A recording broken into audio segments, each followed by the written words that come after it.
الحمد لله وكفى وسلام على عباده الذين اصطفى أما بعد فقال النبي صلى الله عليه وسلم من يرد الله به خيرا يفقهه في الدين أو كما قال عليه الصلاة والسلام. جیسا کہ آپ حضرات جانتے ہیں کہ ہماری اس مجلس کا نام ہے فقہی مجلس. یہ عربی نام ہے تو آسانی کے لیے ہم کہتے ہیں مسائل کی مجلس. فقہ کے معنی ہے دین کے حکموں کو سمجھنا، اللہ کے حکموں کو، اللہ کے رسول صلی اللہ علیہ وسلم کے حکموں کو سمجھنا، یہ ہے فقہ. فقہی مجلس یعنی ایسا بیان جس کے اندر اللہ کے حکموں کو سمجھایا جائے اور سمجھا جائے، سمجھانے کی کوشش کی جائے اور سمجھنے کی کوشش کی جائے.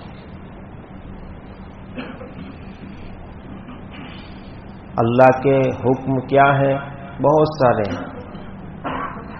بعض حکم فرض کے درجے کے ہیں، جیسے نماز فرض ہے، روزہ فرض ہے، زکوٰۃ فرض ہے، حج فرض ہے.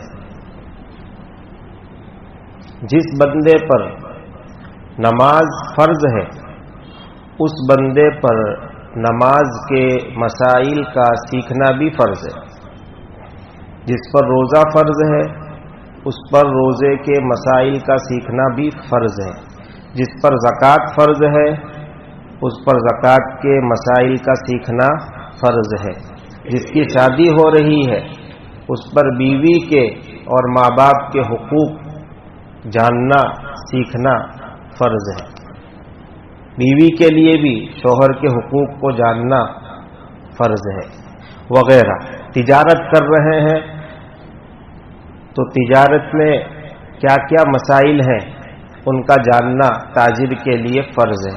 حضرت عمر فاروق رضی اللہ تعالی عنہ جب بادشاہ اور خلیفہ تھے تو کبھی کبھی بازار میں نکلتے اور کسی دکاندار کے پاس چلے جاتے اور اس سے پوچھتے کہ اگر ایسا ایسا ہو تو کیا مسئلہ ہے. اگر وہ صحیح جواب دیتا تو ٹھیک، ورنہ اس پر کوڑے لگاتے اور اس کو مسائل سیکھنے کے لیے بھیجتے کہ خود بھی سود میں مبتلا ہوگا، لوگوں کو بھی سود میں مبتلا کرے گا. جو بندہ تجارت کے مسائل نہیں جانتا وہ زیادہ تر حرام میں مبتلا ہوتا ہے اور زیادہ تر سود میں پڑ جاتا ہے. وہ جانتا ہی نہیں، بغیر سیکھے کر رہا ہے. تو میرے بھائی، جو عبادتیں، جو اعمال ہمارے اوپر فرض ہیں ان کے مسائل کا جاننا بھی فرض ہے. ہر سال رمضان میں ہم روزے، زکوٰۃ، تراویح، صدقہ فطر اور چاند دیکھنے کے مسائل پر بات کرتے تھے. ہمارے بہت سے دوستوں نے، ساتھیوں نے، بزرگوں نے گزارش کی. کچھ لوگوں نے کہا ہم کو یاد ہو گیا ہے، کچھ لوگوں نے کہا کہ ہم کو اور مسائل بھی سننے ہیں اور آپ کے پاس سننے ہیں. تب اس کا اور کوئی راستہ نظر نہیں آیا تو سوچا کہ اس رمضان میں کچھ نئے مسائل پر بات کرتے ہیں. ورنہ در حقیقت ہمارا ارادہ یہ تھا کہ اس رمضان میں جو مسائل کی مجلس ہو وہ صرف سوال و جواب کی مجلس، یعنی میں سناؤں گا نہیں، صرف آپ کی سنوں گا. میں پوچھو کچھ پوچھنا ہے تو. صحابہ کرام نے پوچھ پوچھ کر دین سیکھا ہے. اور جو پوچھتا ہے وہی سیکھتا ہے. ہم بھی پوچھتے رہتے ہیں، تو پوچھنے کی عادت پڑ گئی تو آدھا مسئلہ حل ہو جاتا ہے.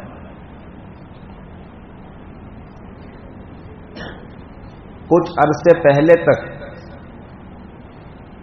ہمارے شہر میں، سورت میں، بعض بڑے علماء اور مفتیان کرام ایسے تھے جن کا ایک وقت ہوتا تھا، اس میں وہ بیٹھتے تھے. حضرت مفتی اسماعیل صاحب واڈی والا، ان سے پہلے حضرت مفتی عبدالرحیم صاحب لاجپوری رحمۃ اللہ علیہ وغیرہ اور بھی علماء ہیں. عوام جا کر ان سے اس وقت میں مسائل پوچھ لے. لیکن زمانہ آگے بڑھا، مصروفیات بڑھ گئی ہے. اب ملنے جاتے ہیں تو مفتی صاحب نہیں ملتے، فون کرتے ہیں تو نہیں اٹھاتے. تو پھر لوگ کیا کرتے ہیں، ایک بہت بڑے مفتی ہے، بہت مشہور ہے، لیکن بے بھروسہ ہے، ان کے پاس چلے جاتے ہیں اور وہاں سے فتوے لے لے کے پھر ہمارے پاس آتے ہیں. کیا نام ہے ان کا؟ مفتی گوگل صاحب سرچ والے، بڑے مفتی ہے اس زمانے. تو آدمی ڈائریکٹ سرچ کرتا ہے اور اسی سے مسئلے نکالتا ہے، پتہ نہیں صحیح ہے یا غلط ہے. ایک جگہ دواخانے میں ہم گئے تو وہاں ڈاکٹر کے یہاں بورڈ لگا ہوا تھا کہ ریئل ڈاکٹر سے ملو، گوگل سے نہیں. وہ بھی پریشان ہو گئے گوگل سے، سب کو پریشان کر کے رکھا ہے. خیر ہمارے لیے پریشانی کی تو کوئی بات نہیں، لیکن ہمیں فکر ہے کہیں آپ گمراہ نہ ہو جائیں. کبھی کبھی ایسا ہوتا ہے کہ لکھنے والے میں لکھنے کی زبردست صلاحیت ہوتی ہے، وہ مسئلے کو ایچ پیچ کر کے اس طرح سے لکھتا ہے کہ ایک خالی الذہن آدمی متاثر ہو کر اس کی بات قبول کر لیتا ہے اور پھر اس کے پیچھے چلنا شروع کر دیتا ہے اور سنت کے راستے سے ہٹ جاتا ہے، گمراہ ہو جاتا ہے. اس لیے ہم آپ کو چوکنا کرتے ہیں، ریئل مفتی سے ملو اور اپنے دینی مسائل پوچھو. آج سے قریب 12-15 سال پہلے تک ہمارے شہر میں مسائل کی مجلس کا عام رواج نہیں تھا. تفسیریں ہوتی تھی، بیانات ہوتے تھے، درس حدیث ہوتا تھا، لیکن اسپیشل فار مسائل کوئی مجلس نہیں ہوتی. کسی نے پوچھ لیا، جواب دے دیا.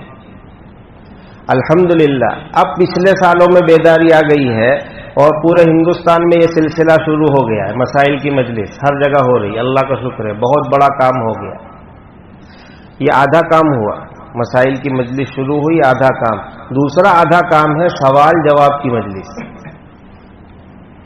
ہم نے ارادہ یہ کیا تھا کہ اس کو بھی ہم شروع کریں اور دھیرے دھیرے اللہ کرے اور لوگ بھی اپنائیں اور امت کی ضرورت پوری ہو کہ بھائی مسئلے مسائل پوچھنا ہے، بھائی چلو فلاں جگہ، وہاں سوال جواب ہی ہوتے، کوئی سناتا نہیں، اپنی سنتے. تو کوئی ایسی جگہ بھی چاہیے جہاں آپ کی سنی جائے. ہر بندہ آتا ہے، اللہ جو ذہن میں ڈالتا ہے بول بول کے چلا جاتا ہے. تو بھائی آپ کو کیا ضرورت ہے، آپ بولو. تو میں آپ سے پوچھ رہا ہوں کہ آپ اگر مجھ سے سننا چاہتے ہیں تو کیا سننا ہے بتاؤ. تو چند عناوین ہم نے بورڈ پر لکھے ہیں، وہ تو کھوٹا ہے. امت کو کھوٹا چاہیے، کھوٹا نہیں ہوگا تو کوئی آئے گا ہی نہیں کہ بھئی کیا ہونے کا ہے، کچھ سمجھ میں نہیں آتا. تو اس لیے وہ عنوان لگا دیا کہ یہ کھوٹے ہیں. اگر تم نہیں کہو گے تو پھر اس پہ ہم بات شروع کریں گے. یہ کوئی ضروری نہیں کہ مجھے اسی مسئلے پہ بات کرنے کا شوق ہے، الحمدللہ ایسا کچھ بھی نہیں. آپ بتائیے آپ کو کس مسئلے پہ سننا ہے، انشاءاللہ میں اس پر تیاری کر کے مطالعہ کر کے آپ کو مسئلہ سمجھانے کی پوری کوشش کروں گا جتنی مجھ سے ہو سکے. تو ارادہ ہمارا تھا سوال جواب کی مجلس کا. بس آپ حضرات سے گزارش ہے کہ اگرچہ اس مجلس میں ہم کچھ نہ کچھ بیان کریں گے، لیکن آپ حضرات اس مجلس کو سوال جواب کی مجلس کا بھی رخ دیں، وہ پہچان بھی اس کی کچھ نہ کچھ باقی رہے تاکہ دونوں کام ہو جائے. اللہ رب العزت ہمارا بیٹھنا قبول فرمائے اور میرے لیے سمجھانا، آپ کے لیے سمجھنا اور ہم سب کے لیے اس پر عمل کرنا آسان فرمائے اور توفیق سے نوازے. آج کی مجلس میں ہمیں بات کرنی ہے عیادت یعنی بیمار پرسی. کوئی آدمی بیمار ہوتا ہے، اس کی خیر خبر لینے کے لیے جاتے ہیں، اس کو کہتے ہیں عیادت، یعنی بیمار پرسی. کسی کا انتقال ہو جاتا ہے اور پھر رشتہ داروں سے ملنے کے لیے جاتے ہیں تو اس کو کہتے ہیں تعزیت. یہ ہے عیادت اور وہ ہے تعزیت. ہمارا بیان شروع ہوگا موت کے قریب کے حالات سے، تو بیماری بھی اسی سے متعلق ہے، اور عیادت والی سنت کا رواج ختم ہو گیا، ہو رہا ہے نہیں، ختم ہو گیا ہے. کوئی کسی کی عیادت کے لیے تیار نہیں. تو مجھے ایسا محسوس ہوا کہ اس پر کچھ باتیں قرآن حدیث میں جو آئی ہیں آپ کی خدمت میں پیش کروں. ہو سکتا ہے اللہ پاک توفیق دے دے اور یہ سنت پھر زندہ ہو جائے.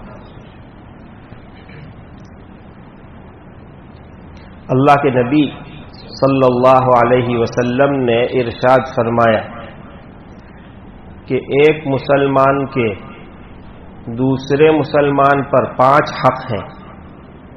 حق ہے یعنی اس کو ادا کرنا ہے. نمبر 1، سلام کرے تو جواب دے. نمبر 2، بیمار ہو جائے تو عیادت کرے، خبر لینے کے لیے جائے. نمبر 3، انتقال ہو جائے تو اس کے جنازے کے ساتھ چلے. یہ حدیث کے الفاظ ہیں، جنازے کے ساتھ چلے. نمبر 4، دعوت دے تو قبول کرے، یعنی جائے. یہ نہیں کہ ہاں یہ قبول نہیں، قبول یعنی جائے. نمبر 5، مسلمان بھائی چھینک کر الحمدللہ کہے تو جواب میں یرحمک اللہ کہے. یہ 5 حق ہیں جو اس ایک حدیث میں آئے. نمبر 1، سلام کرے تو جواب دے. نمبر 2، بیمار ہو جائے تو بیمار پرسی اور عیادت کرے. نمبر 3، انتقال ہو جائے تو اس کے جنازے کے ساتھ چلے.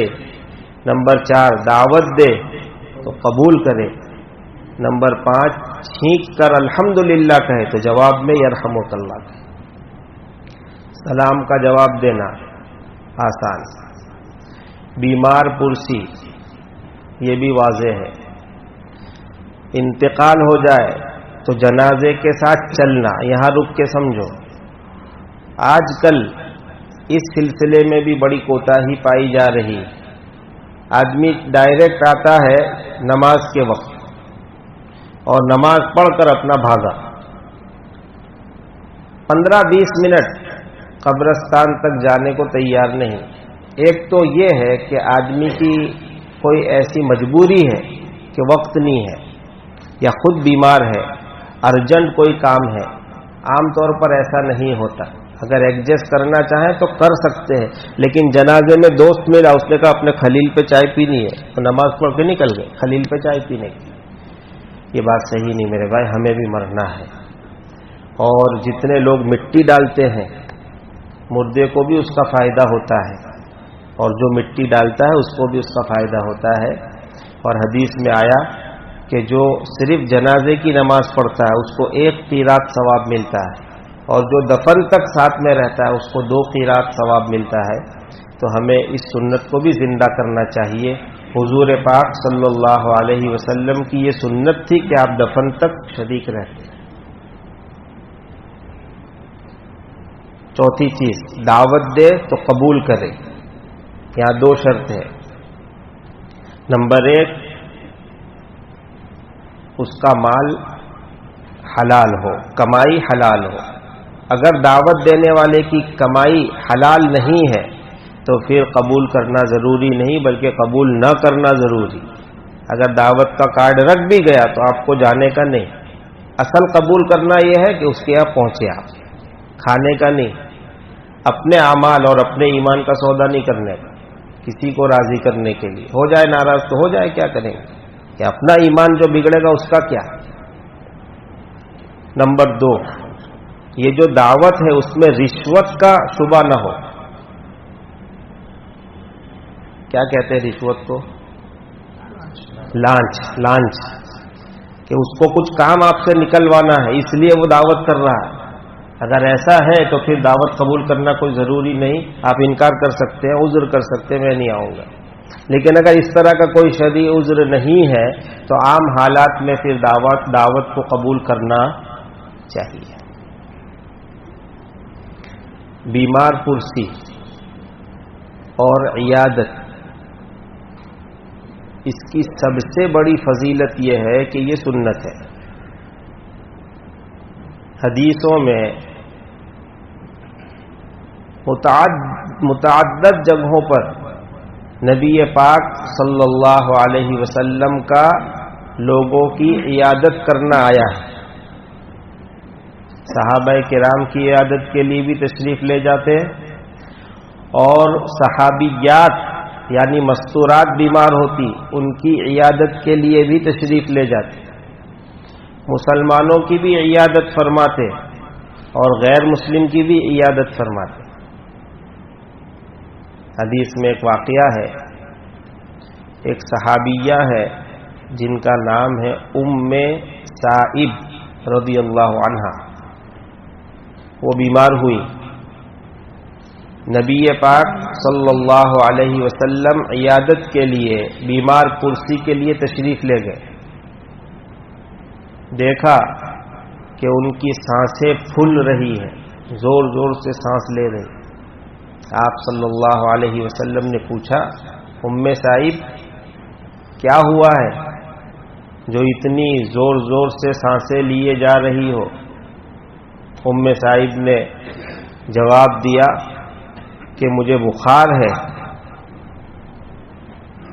اور اللہ اس بخار کو نامبارک کرے. یہ ام صاحب نے کہا نامبارک کرے، یعنی بخار کی ایسی کی تیسی، یہ ایسا ہے ویسا ہے، بہت خراب ہے. حضور پاک صلی اللہ علیہ وسلم نے فرمایا کہ بخار کو برا بھلا مت کہو. بخار انسان کے گناہوں کو اسی طرح صاف کر دیتا ہے جیسے بھٹی لوہے کے زنگ کو صاف کر دیتا. سبحان اللہ، بڑا سبق لینے کی ضرورت ہے اس حدیث سے ہمیں. انہوں نے کیا فرمایا تھا؟ بخار بہت برا ہے، ایسا نہیں کہنے. کیا ہوا کہ ہرنیا ہرے رے یہ بہت خراب وستو ہے بھائی، ایک من خبر ہے تو بہت خراب وستو. کیا ہوا کہ ٹونسل ہے یہ تو بہت خراب وستو. بھائی اچھی کون سی بیماری ہے وہ بتاؤ. کیا یعنی بے ضرورت بات ہے، یہ خراب وہ خراب. ارے بیماری کون سی اچھی ہوتی ہے؟ وہ تو سب تکلیف دہ ہوتی ہے، چھوٹی ہو یا بڑی. تو اس طرح سے الفاظ استعمال نہیں کرنے چاہیے کہ یہ بیماری بہت خراب، وہ بیماری بہت خراب. بلکہ بیماری سے بندے کے گناہ معاف ہوتے ہیں. اور یہ مضمون متعدد حدیثوں میں آیا ہے، الگ الگ الفاظ کے ساتھ آیا کہ اللہ تبارک و تعالی جب کسی پر کوئی مصیبت ڈالتے ہیں یا کسی پر کوئی بیماری ڈالتے ہیں تو اس کے ذریعے نمبر 1 اس کے گناہ معاف ہوتے ہیں. اور اگر گنہگار بندہ نہیں ہے، استغفار کرنے والا، توبہ کرنے والا، صحیح سالم بندہ ہے، تو پھر اس مصیبت اور بیماری کے ذریعے اللہ اس کے درجات بلند فرماتا. جب یہ بندہ پیدا ہوا تھا تو اللہ نے لکھ دیا تھا کہ اس کو جنت کے اس مقام پر رکھنا ہے، لے جانا ہے. اب وہ بندہ بہت زیادہ نیک اعمال نہیں کر رہا ہے، جن نیک اعمال کے ذریعے اس درجے تک پہنچ سکے اتنے اعمال اس کے پاس نہیں ہے، نہیں کر پا رہا ہے بندہ، تو اس کی بھرپائی کے لیے اللہ اس کو مصیبت میں مبتلا کرتے ہیں. اور ایک حدیث میں 2 مصیبتوں کا ذکر ہے، بیماری اور روزی میں تنگی. پیسے کے لیے پریشان ہے، روپیے کے لیے پریشان ہے. درجے بلند ہو رہے ہیں تمہارے، گناہ معاف ہو رہے ہیں یا درجے بلند ہو رہے ہیں. جو بندہ نیک ہے اس کے درجے بلند ہوتے ہیں. انبیاء کرام بھی بیمار ہوئے تو کیا ان کے گناہ معاف ہو رہے تھے؟ نعوذ باللہ من ذالک، وہ تو معصوم ہے. حضور پاک صلی اللہ علیہ وسلم زندگی میں کئی مرتبہ بیمار ہوئے اور آپ کی وفات ہوئی بخار کی بیماری میں ہوئی، تو کیا آپ کے گناہ معاف ہو رہے تھے؟ نعوذ باللہ من ذالک. گناہ نہیں، درجات بلند ہو رہے تھے۔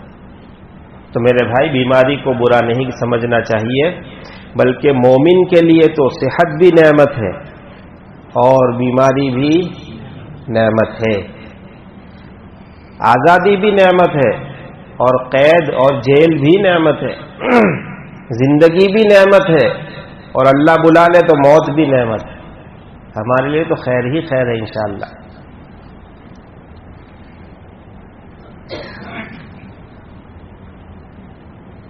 یہ بات تو ہوئی بیماری کی۔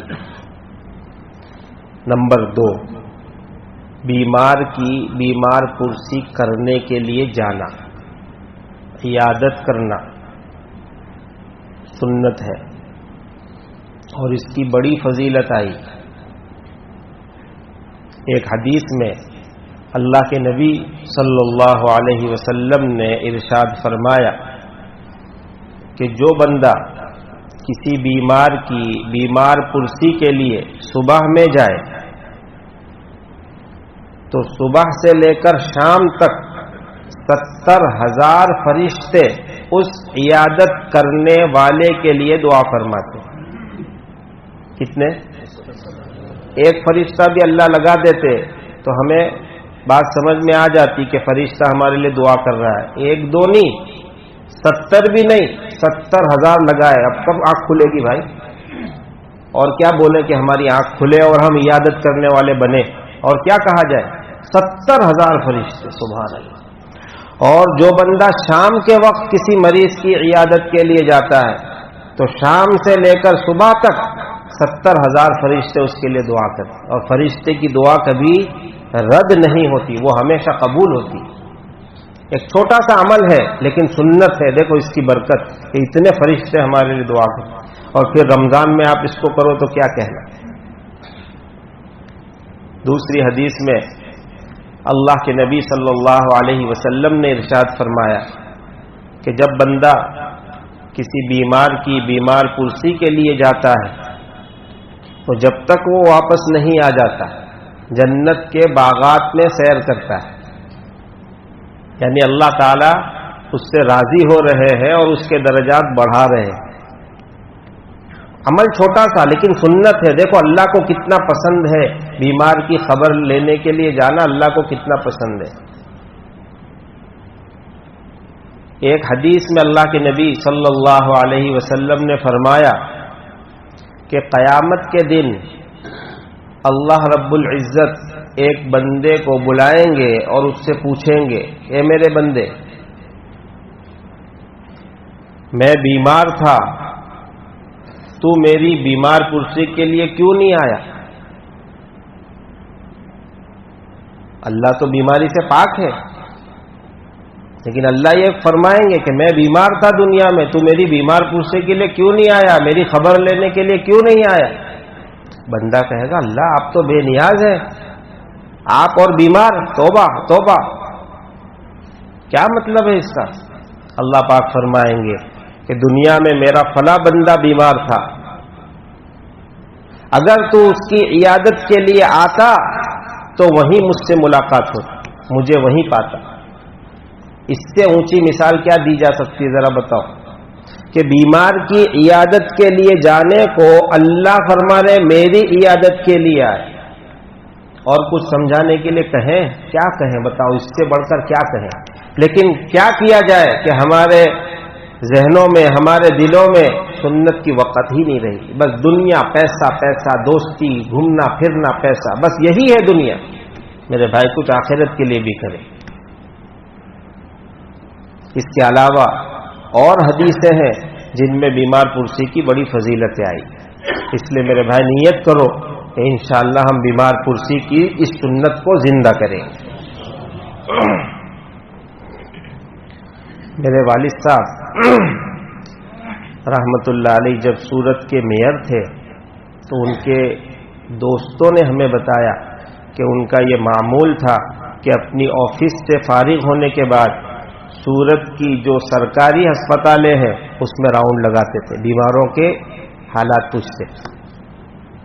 تو ان کے میئر ہونے کا زمانہ، مصروفیت بھی ہوگی، لیکن پھر ان کی یہ عیادت کی یہ ان کی صفت تھی ہم نے تو بچپن میں دیکھا کہ روزانہ لوکھات میں جاتے تھے اور مریضوں کے پاس گھومتے، سب کی خیر خبر پوچھتے، جو کچھ وہ کر سکتے تھے وہ کر بھی دیتے۔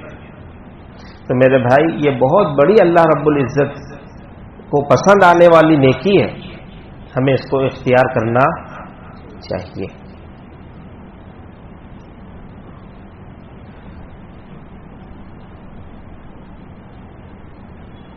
عیادت کی اتنی جو فضیلت ہے، اس کا راز یہ ہے کہ بندہ جب کسی بیمار کے پاس جاتا ہے اور اس کی بیماری کو دیکھتا ہے اور اپنی صحت اور تندرستی کو دیکھتا ہے، اس کو اللہ یاد آ جاتا ہے۔ بھائی یہی تو مقصد ہے پورے دین کا، کہ بندے کو اللہ یاد آ جائے، بندہ اللہ سے جڑ جائے، یہی پورے دین کا خلاصہ ہے، اور یہ اس ایک ملاقات میں حاصل ہو جاتا ہے۔ اس لیے اس کے پیچھے اتنی فضیلتیں چھپی ہوئی۔ بندہ فوراً شکر ادا کرتا ہے، اللہ تیرا شکر ہے، تو نے میری حفاظت فرمائی۔ شیخ سعدی رحمۃ اللہ علیہ نے ایک واقعہ لکھا ہے کہ ایک بزرگ مسجد سے نکل رہے تھے، ان کے پاؤں میں چپل نہیں تھی، تو دل میں یہ خیال آیا کہ میں اللہ کی اتنی عبادت کرتا ہوں، لیکن میرا دنیاوی حال دیکھو کہ میرے پاس پہننے کو چپل نہیں۔ ابھی یہ سوچ ہی رہے تھے کہ گیٹ تک پہنچے، وہاں ایک مانگنے والے کو دیکھا جس کے دونوں پاؤں نہیں تھے۔ آنکھوں سے آنسو جاری ہو گئے، یا اللہ تیرا لاکھ لاکھ شکر ہے کہ تو نے مجھے دونوں پاؤں تو عطا فرمائے۔ تو میرے بھائی، بیمار کی عیادت کے لیے جو بندہ جاتا ہے اس کو اللہ یاد آ جاتا ہے، اس میں جذبہ شکر پیدا ہو جاتا ہے، اس لیے اس عمل کی بڑی فضیلت اور اہمیت ہے۔ اور جو بندہ شکر کرتا ہے پھر اللہ اس کو نوازتے چلے جاتے ہیں، دنیا کے بھی راستے کھلتے ہیں، آخرت کی بھی راستے کھلتے ہیں۔ شکر گزار بندہ اللہ کو بہت پسند ہے۔ اب جب ہم کسی کی عیادت کے لیے جائیں تو ہمیں چند باتوں کا خیال رکھنا چاہیے۔ نمبر 1، جب عیادت کے لیے جائیں تو مناسب وقت پر جائیں۔ ایسے وقت پر آپ عیادت کے لیے چلے گئے کہ بیمار کو اس سے تکلیف ہوئی، اس کے آرام کا وقت تھا، اور آپ اس وقت جا کے کھڑے ہو گئے، اس سے اس کو تکلیف ہوگی۔ بس مناسب وقت پر جائیں، اور اب تو فون کا زمانہ ہے، فون سے وقت لے سکتے ہو تو فون سے وقت لے کر جائیں۔ ایک بات اور یاد رکھیں، بعض مرتبہ بیماری ایسی ہوتی ہے یا بیمار کی حالت ایسی ہوتی ہے کہ اس کے پاس جانے سے اس کو تکلیف ہوتی، آپ نہ جائیں تو اس کو آرام ملے گا، آپ جائیں گے تو تکلیف ہوگی۔ تو پھر ایسی حالت میں عیادت کے لیے جانا سنت نہیں ہے، بلکہ گھر پہ رہ کر اس کے لیے دعا کرنا سنت ہے۔ ابھی کورونا کا زمانہ گزرا ہے، ہمارے ذہن میں ہے کہ اس وقت ہم نہیں جا سکتے، تو اب یہ نہیں کہ بھائی عیادت کرنی ہے تو ہاتھ پھیر کے ہی آؤں گا اس کے سر پہ، وہاں تک تسلی نہیں ہونے کی۔ ارے بھائی، وہ عام حالات کا مسئلہ ہے، یہ خاص حالات ہے، مجبوری ہے، اب ضد مت کرو جانے کی۔ آپ ملاقات کے لیے گئے، گھر والوں نے کہا کہ ابھی مناسب نہیں ہے، تو ناراض مت ہو میرے بھائی، وہ گھر والے جانتے ہیں بیمار کی کیا حالت ہے، اکثر ناراض ہو کے آ جاتے ہیں، بعض تو لڑائی جھگڑے کر کے آ جاتے ہیں، یہ مناسب نہیں ہے۔ اگر گھر والے منع کریں، بغیر ناراض ہوئے واپس آ جاؤ۔ جب ہم مریض کے پاس پہنچیں تو ہمیں دعا کرنی چاہیے۔ حدیث میں آتا ہے کہ اللہ کے نبی صلی اللہ علیہ وسلم جب کسی مریض کے پاس تشریف لے جاتے تو جاتے ہی اس کو دیکھ کر آپ فرماتے، لا بأس طہور انشاءاللہ، کوئی ٹینشن کی بات نہیں ہے، کوئی فکر کی بات نہیں، انشاءاللہ سب ٹھیک ہو جائے۔ طہور میں علماء نے لکھا ہے کہ بیماری سے بھی شفا کی تسلی ہے، اور طہور سے گناہوں سے پاک ہونا بھی مراد ہے، کہ گناہ بھی دھل رہے ہیں تمہارے اور یہ بیماری بھی ٹھیک ہو جائے گی، کوئی ٹینشن کی بات نہیں۔ یہ الفاظ لا بأس طہور انشاءاللہ، اگر وہ سمجھتا ہے تو آپ یہی الفاظ کہیں، اور اگر وہ نہیں سمجھتا تو اس کا ترجمہ بھی کرے، بھائی کوئی فکر مت کرو، ابھی ٹھیک ہو جاؤ گے۔ اور ایک حدیث میں اللہ کے نبی صلی اللہ علیہ وسلم نے فرمایا کہ جب مریض اور بیمار کے پاس جاؤ تو امید دلانے والی بات کرو، اس کو خوش کرنے والی بات کرو. فکر مت کرو، ٹینشن مت لو، بیماری ہے آتی ہے جاتی ہے، ارے فلاں بھی بیمار ہوئے تھے اچھے ہو گئے، فلاں نے تم سے زیادہ بیمار ہوتے آج دوڑتے ہیں گھوڑے کی طرح. اس کا دل خوش ہوگا. اللہ کے نبی صلی اللہ علیہ وسلم نے فرمایا، ترمذی کی روایت ہے، کہ تم امید افزا باتیں کر کے، عمر کی درازی کی باتیں کر کے اس کی موت کو دور نہیں کر سکتے، لیکن اس کو تسلی دے سکتے ہو، اس کا دل ضرور خوش کر سکتے ہو، اور مومن کا دل خوش کرنا بھی عبادت ہے. اس لیے میرے بھائی، جب مریض کے پاس جاؤ تو وہ تو ٹینشن میں آلریڈی مبتلا ہے کہ فلاں کو بھی یہ بیماری ہوئی نہیں نا، ارے اللہ معاف کرے بہت خطرناک ہوئے لا، تمہارا تو ابھی اچھا ہے، تو بیچارہ اور آدھا بیمار ہو جائے گا. تو اس لیے ایسی باتیں ہرگز نہیں کرنی چاہیے. بہت سے لوگ کرتے ہیں. تسلی کے کلمات کو ہنساؤ، کوئی جوک یاد ہے تو جوک سناؤ، ادھر ادھر کی باتیں کر کے اس کو ہنساتے ہوئے واپس نکلو. گھر والے کہیں گے پھر کب آؤ گے، ذرا آیا کرو، چاچا خوش ہوتے. یہ سنت بھی ہے میرے بھائی، اس پر عمل کرنا چاہیے. ایک حدیث میں اللہ کے نبی صلی اللہ علیہ وسلم نے فرمایا کہ بیمار کے پاس جاؤ تو کم وقت بیٹھو.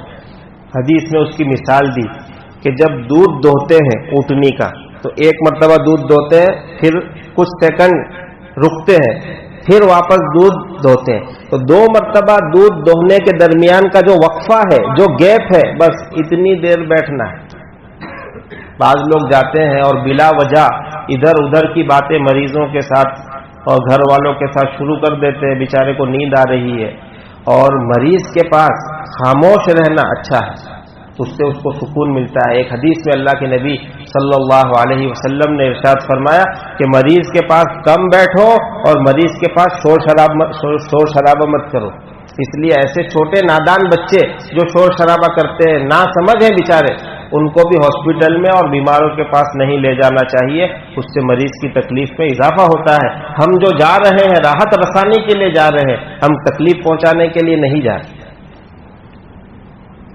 اسی طرح حدیث میں ایک اور دعا آئی ہے کہ جب مریض کے پاس جائے تو اس کے لیے ان الفاظ میں دعا کرے. اللہ کے نبی نے فرمایا کہ اگر آپ ان الفاظ میں مریض کے لیے دعا کرتے ہیں، اگر اس کی موت اللہ کو منظور نہیں ہے تو انشاءاللہ اسے شفا ہو. وہ الفاظ ہیں، اسأل اللہ العظیم رب العرش العظیم ان یشفیک.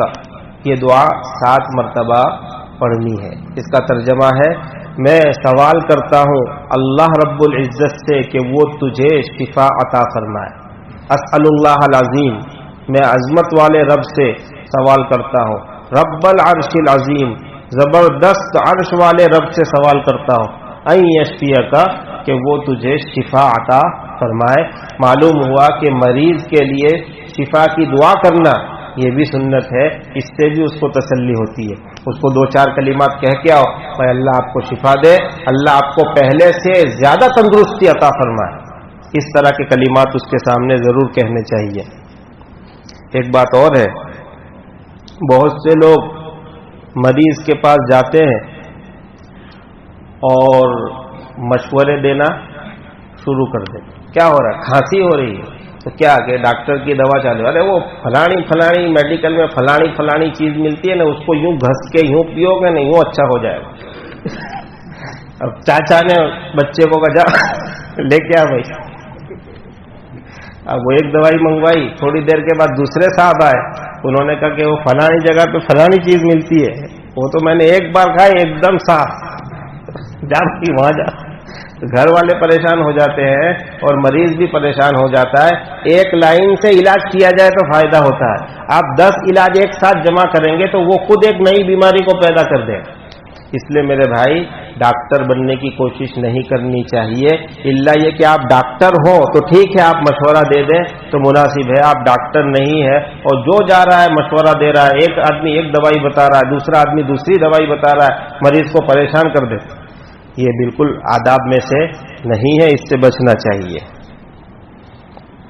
ہاں، اگر وہ آپ سے مشورہ مانگتے ہیں کہ بھائی اتنے دن ہو گئے علاج کرتے ہوئے، کچھ سمجھ میں نہیں آ رہا، بتائیے آپ کے ذہن میں کوئی علاج ہو، کوئی ڈاکٹر ہو تو بتائیے، تو پھر الگ بات ہے. مشورہ مانگا ہے اب آپ ضرور مشورہ دیجئے. اچھا مشورہ دینا یہ بھی سنت ہے اور بہت بڑے اجر و ثواب کا کام ہے. ایک حدیث میں اللہ کے نبی صلی اللہ علیہ وسلم کے متعلق آیا کہ ایک مریض کی عیادت کے لیے آپ تشریف لے گئے تو آپ نے پوچھا کہ بھائی کچھ کھانے کو جی چاہتا ہے, کئی کھاوانو من ہے, جو ہم پوچھتے ہیں نا کئی کھاوانو من ہے. تو مریض نے کہا کہ ہاں مجھے گیہوں کی روٹی کھانی. اس زمانے میں گیہوں کی روٹی یعنی کم ملتی تھی, گیہوں کی روٹی کھانی ہے. تو اللہ کے نبی صلی اللہ علیہ وسلم نے لوگوں سے کہا بھائی گیہوں کی روٹی لا کر ان کو کھلاؤ. علماء نے لکھا ہے کہ مریض کے دل میں کھانے کی کسی چیز کی خواہش ہو بشرطے کہ وہ اس کے لیے نقصان دینا, بشرطے کہ نقصان دے. ایک آدمی کو جونڈس ہو گیا, کملا پیلیا ہو گیا, اور وہ کہتا ہے مجھے کھچڑا اور حلیم چاہیے, تو اگر کھچڑا اور حلیم کھلایا مطلب اس کا ٹکٹ کنفرم کر دیا آپ نے. تو اب اجازت نہیں ہوگی اس کو کھچڑا اور حلیم کھلانے کی. لیکن 19-20 ہے, مریض کا جی چاہ رہا ہے تو اس کو کھلانا چاہیے. اس حدیث سے یہ بات بھی ثابت ہوتی ہے.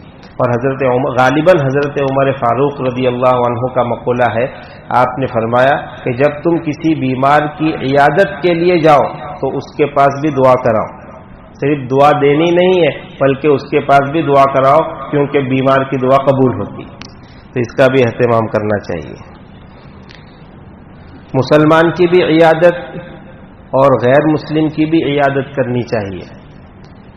حدیث میں آتا ہے کہ ایک یہودی لڑکا جناب نبی پاک صلی اللہ علیہ وسلم کی خدمت میں آیا کرتا تھا, کچھ کام کاج بھی کر دیتا تھا. ایک مرتبہ وہ بیمار ہوا تو حضور پاک صلی اللہ علیہ وسلم اس کی خبر پوچھنے کے لیے اس کے گھر گئے. دیکھو خادم کی خبر پوچھنے جا رہے ہیں, بس ہمارا نوکر بھی بیمار ہو تو ہمیں بھی اس حدیث سے سبق لینے کی ضرورت ہے, ہم چل کر اس کے گھر جاویں. عیادت کے لیے تشریف لے گئے اور اسلام کی دعوت پیش کی کہ بیٹا مسلمان ہو جاؤ, اسلام قبول کر لو. تو اس لڑکے نے اپنے باپ کو دیکھا جو یہودی تھا. باپ نے کہا کہ بیٹا ابو القاسم یعنی محمد صلی اللہ علیہ وسلم, آپ کی کنیت تھی ابو القاسم, ابو القاسم جو کہہ رہے ہیں مان لو. چنانچہ اس بچے نے کلمہ پڑھا اور تھوڑی دیر میں اس کا انتقال ہو گیا. اللہ کے نبی صلی اللہ علیہ وسلم نے اٹھتے اٹھتے یہ الفاظ فرمائے کہ اللہ کا لاکھ لاکھ شکر ہے کہ میرے ذریعے اللہ نے ایک شخص کو جہنم کی آگ سے بچا لی. تو میرے بھائی اگر کوئی مناسب نصیحت کرنی ہو اور آپ اس لائق ہوں اور نصیحت کرنا آتا ہو تو پھر نصیحت بھی کر سکتے ہیں. یہاں رک کر ایک بات اور سن لیں کہ بیمار کو کوئی بڑی بیماری ہو گئی ہے, مہلک بیماری جیسے کینسر ہے اللہ نہ کرے, یا اس طرح کی کوئی بیماری ہو گئی, یا ڈاکٹر نے کہا ہے کہ اس کے گردے فیل ہو گئے ہیں, اب یہ 1 ہفتے کا مہمان ہے, اس طرح کی پوزیشن ہے, تو پھر مریض سے چھپانا نہیں چاہیے, اس کو دھوکے میں مت رکھو. بھائی جو بیمار ہے جس کا معاملہ ہے اس کو ہی آپ نہیں بتا رہے, اسی کو دھوکے میں رکھ رہے ہو, بالکل مناسب نہیں. کوئی ٹینشن جیو نہیں ملے, کوئی ٹینشن مت لو, بس ٹھیک ہو جائے گا. ڈاکٹر صاحب نے کہا کوئی فکر کی بات نہیں. ارے ڈاکٹر نے کہا ہفتہ بھی نہیں نکل گا یہ مریض, بتا دو اس کو. پیر ذوالفقار صاحب دامت برکاتہم نے ایک جگہ پر یہ بات فرمائی ہے یا لکھی ہے کہ ایک بیمار ہوا شخص, اس کی عیادت کے لیے وہ گئے, گھر والوں نے کہا کہ ڈاکٹر نے ہفتے کی مہلت دی. حضرت نے پوچھا آپ نے بتا دیا ہے کہ بھائی ہفتے کی مہلت ہے؟ کہ نہیں ہم نے تو نہیں بتایا. حضرت نے کہا بتا دینا چاہیے. تو گھر والوں نے کہا حضرت آپ آئے ہوئے ہیں, آپ ہی بتا.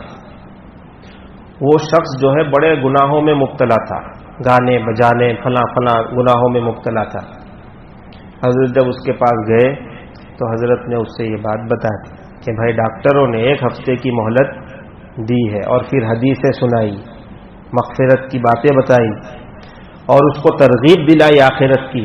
کہتے ہیں کہ حضرت کے جانے کے بعد سے آنسو بند نہیں ہوئے اس کے. توبہ استغفار توبہ استغفار, اپنی پچھلی زندگی پر توبہ استغفار کرتا رہا, اور موت اس کو اس حالت میں آئی کہ کلمہ پڑھتے ہوئے رخصت ہوا. اللہ کی رحمت ہے میرے بھائی، دھوکے میں کیوں رکھتے ہو؟ کینسر ہو گیا، بتا دو بھائی تم کو کینسر ہو گیا، تاکہ اس کو پتا چلے کہ بھائی سائرن بج گیا ہے، اب جانا ہے ادھر کی فکر، کچھ اللہ سے اپنا تعلق جوڑے۔ اس کو دھوکے میں رکھو گے تو وہ کب جا کر کے اللہ سے توبہ کرے؟ اس لیے بزرگوں نے فرمایا کہ اچانک آنے والی موت سے اللہ کی پناہ مانگو۔ کیوں؟ توبہ کی توفیق اور موقع نہیں ملتا۔ اچانک موت آ گیا، ایکسیڈنٹ ہو گیا، بندہ گیا، جا رہا تھا شادی میں، پہنچ گیا قبر میں، توبہ کا استغفار کا موقع نہیں ملا، چانس نہیں ملا، تو ایسی اچانک کی موت سے پناہ مانگنی چاہیے۔ ایک حدیث میں بھی یہ مضمون دوسرے انداز میں آیا ہے کہ مومن کی مثال جو ہے نرم و نازک پودے کی ہے، کہ تھوڑی ہوا بھی آتی ہے تو اس کو نقصان پہنچتا ہے، پھر ٹھیک ہوتا ہے، پھر نقصان پہنچتا ہے، یعنی مومن ہمیشہ حالات سے گزرتا ہے، جب بھی حالات آتے ہیں تو اللہ یاد آتا ہے، آخرت یاد آتی ہے، تو وہ غافل نہیں ہوتا۔ اور کافر کی مثال جو ہے بہت مضبوط درخت کی ہے کہ کیسی بھی آندھی آ جاوے کوئی فرق نہیں پڑتا، یہاں تک کہ ایک وقت اس کو اچانک اکھاڑ کے پھینک دیا جاتا ہے۔ موت آتی ہے تو اس مضبوط درخت کو اکھاڑ کے پھینک دیا، کوئی چانس نہیں ملا اس کو توبہ کرنے کا، استغفار کرنے کا۔ تو میرے بھائی اگر کوئی ایسا بیمار ہے اس کو بتا دو کہ آپ کی یہ بیماری ہے اور آپ خطرے میں چل رہے ہیں۔ اللہ پاک ہمیں بات سمجھنے کی توفیق عطا فرمائے۔ ایک دعا اور یاد کرو، جب کسی شخص کو کسی بیماری میں مبتلا دیکھے یا کسی شخص کو کسی مصیبت میں مبتلا دیکھے تو اللہ کے نبی صلی اللہ علیہ وسلم نے دعا سکھلائی ہے کہ دل دل میں یہ دعا پڑھے، اس کو نہیں سنانی ہے بلکہ اپنے دل میں یہ دعا پڑھنی ہے، الحمدللہ الذی عافانی مما ابتلاہ بہ وفضلنی علی کثیر ممن خلق تفضیلا۔ تمام تعریفیں اس اللہ کے لیے ہے جس نے مجھے عافیت اور حفاظت میں رکھا اس پریشانی سے جس میں اس نے اس کو مبتلا کیا۔ اللہ کی تعریف کرو، اللہ کا شکریہ ادا کرو۔ کوئی آدمی بھیک مانگ رہا ہے، شکر اللہ تیرا شکر ہے تو نے اس حالت سے میری حفاظت فرمائی۔ کسی کا ٹانگ کٹا ہوا ہے، فوراً یہ دعا پڑھو، اللہ تیرا احسان ہے تو نے اس سے میری حفاظت فرمائی۔ تو جب بیمار یا مصیبت زدہ کو دیکھیں تو اس وقت یہ دعا بھی کرنی چاہیے۔ نیز عیادت اصل تو یہی ہے کہ آپ مریض کے پاس جا کر خبر پوچھیں، لیکن اگر آپ دور ہیں، آپ بمبئی میں ہیں اور مریض دہلی میں ہے، اس کو بخار آیا تو اب ٹکٹ لے کے جاؤ گے تو نہیں، لیکن عیادت کرنی ہے، اب سہولت ہو گئی، فون کرو، فون سے عیادت کرنی، میسج کر دو، میسج سے عیادت کرو، یہ بھی آدھی عیادت ہے، انشاءاللہ اس پر بھی ثواب ملے گا، ثواب سے خالی یہ بھی نہیں ہے۔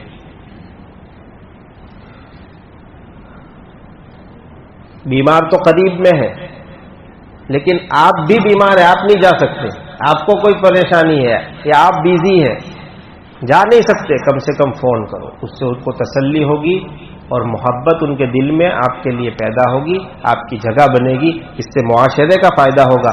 ہر آدمی اگر بیمار پرسی کا عادی ہو جائے، اور بیمار ہر آدمی ہوتا ہے بھائی، ہر آدمی بیمار ہوتا ہے، حضور نے فرمایا اس شخص میں کوئی خیر نہیں جو کبھی بیمار نہیں ہوتا، تو حضور نے فرمایا بیمار ہونا اچھی چیز ہے، اللہ کی نعمت ہے، تو ہر آدمی بیمار ہوتا ہے، اور اس بہانے مزاج پرسی ہو جایا کرے تو میرے بھائی محبتوں کے دروازے کھل سکتے ہیں اس سنت کو زندہ کرنے پر۔ تو عیادت یہ ہے کہ آپ جائیں، یہ عیادت ہو گئی، اور کمال درجے کی عیادت یہ ہے کہ وہاں جانے کے بعد مریض کو جو فائدہ آپ پہنچا سکتے ہیں وہ فائدہ پہنچائے۔ اگر آپ کے پاس پیسے ہیں اور مریض کو پیسوں کی ضرورت ہے، آپ اس کا تعاون کر کے آئے، مشورے کی ضرورت ہے آپ اس کو اچھا مشورہ دے کر آئے، کپڑوں کی ضرورت ہے، خدمت کی ضرورت ہے، آپ کے پاس وقت ہے یا آپ کے پاس آدمی ہے تو آپ اس کے لیے خدمت کا انتظام کریں، پرہیزی والے کھانے کی ضرورت ہے تو آپ اس کے لیے پرہیزی والے کھانے کی، دوائی کی ضرورت ہے تو آپ آج کل ماشاءاللہ بہت سے بھائی اس طرح بھی خدمت کرتے ہیں کہ سستے میں دوائی لا کر دیتے ہیں کہ کوئی فلاں بیماری ہے، اس کی دوا بازار میں بہت مہنگی ملتی ہے، وہ لوگ بیچارے ادھر ادھر سے کہیں تعلقات میں جا کر وہی دوا سستے میں لا کر مریضوں کو دلا دیتے ہیں، تو یہ بھی ایک خدمت کی چیز ہے۔ تو کمال درجے کی عیادت یہ ہے کہ آپ مریض کی خبر پوچھنے کے ساتھ ساتھ اس کو جو نفع پہنچا سکتے ہیں، جو فائدہ پہنچا سکتے ہیں، اس میں بھی پیچھے نہ ہٹیں بلکہ وہ فائدہ پہنچانے کی بھی کوشش کریں. اللہ رب العزت ہم سب کو عیادت والی سنت پر عمل کرنے اور اس کو زندہ کرنے کی توفیق عطا فرمائے. وآخر دعوانا ان الحمد للہ رب العالمین. روزہ شروع نہیں ہوتا، روزے کی نیت کرنے سے روزہ شروع نہیں ہوتا، بلکہ سحری کا وقت ختم ہونے سے روزہ شروع ہوتا ہے. بس آپ نے نیت رات میں مغرب بعد کر لی تو بھی جائز ہے، مغرب بعد بھی آپ نیت کر سکتے ہیں. اب یہ مطلب نہیں کہ نیت کر لی تو اب کھا نہیں سکتے. روزہ اسٹارٹ ہوگا تب کھانا پینا بند، اور روزہ اسٹارٹ ہوتا ہے صبح صادق سے، یعنی جب سحری کا وقت ختم ہوا وہاں سے. اس لیے نیت کرنے کے بعد آپ کھا سکتے ہیں، کوئی مسئلہ نہیں. پوچھ رہے ہیں کہ بعض بزرگوں سے سنا ہے کہ بیٹیوں کا حق زندگی ہی میں دے دینا چاہیے. جی ہاں، بالکل اچھی چیز ہے. بیٹیوں کا ہی نہیں، بیٹوں کا بھی حق زندگی میں دے دینا بہتر ہے. اور انشاءاللہ ابھی وراثت کے مسائل آئیں گے تو اس پر میں آپ کو حوالوں کے ساتھ بات سمجھاؤں. بہت اچھا ہے اگر آپ اپنی میراث زندگی میں تقسیم کر دیں، بہت اچھا ہے. ایک بہت بڑے عالم گزرے ہیں حضرت مفتی محمد شفیع صاحب عثمانی رحمۃ اللہ علیہ، انہوں نے اپنی میراث اپنی زندگی میں تقسیم کی. اتنا بڑا عالم، اور ان کے دو بیٹے دونوں مفتی اعظم، محمد تقی عثمانی، محمد رفیع عثمانی، دنیا میں جن کے علم کا ڈنکا بج رہا ہے، ایسی اولاد میں بھی میراث تقسیم کر کے گئے. ہماری تمہاری کیا حیثیت؟ جتنی دیر کرو گے اتنے فتنے ہوں گے. اللہ حفاظت فرمائے. اللہم وبحمدک نشہد ان لا الہ الا انت نستغفرک. سبحان اللہ.